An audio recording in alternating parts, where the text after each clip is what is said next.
ఈ మద్యం అంటే కల్తీ మద్యాన్ని వైఎస్ఆర్ కాంగ్రెస్ పార్టీ ప్రభుత్వం వినియోగదారులకి అమ్మింది అనేది కూడా అంతే సత్యం అనేది వాస్తవమే కదా. మీరేదైతే బూటకు మాటలు, తప్పుడు ప్రచారం అధికారం లేనప్పుడు చేశారు, అధికారం పొందిన తర్వాత కూడా పలు విషయాల్లో చేస్తున్నారు, ప్రజలు గమనిస్తున్నారు కదా. మరి నిజంగానే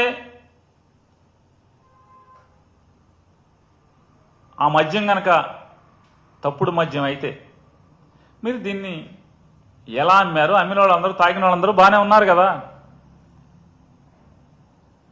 ఆ రోజు జగన్మోహన్ రెడ్డి గారి ప్రభుత్వంలో స్టాక్ యార్డులోకి వచ్చినటువంటి లేదా నిల్వ ఉంచినటువంటి మద్యాన్ని మీరు వచ్చాక కూడా అమ్మారు కదా. పరీక్షలు చేయించరు, చేయించాలి కదా. మీరు నిజాయితీ పరులైతే, మీరు నిజం మాట్లాడుంటే కనుక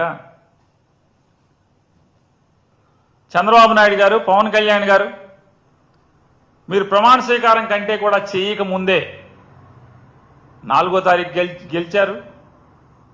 ప్రమాణం వెంటనే చేయలేదు మీరు.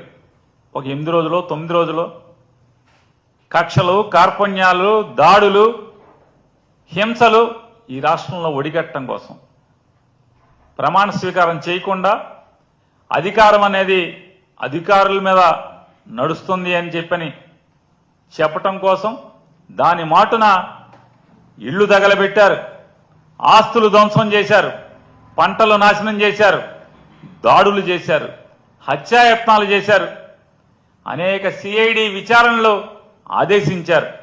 మరి దీని మీద ఎందుకు ఇది కల్తీదా కాదా అనేది ఎందుకు శాంపిల్ టెస్ట్ చేయించి విచారణ చేయించలేదని చెప్పి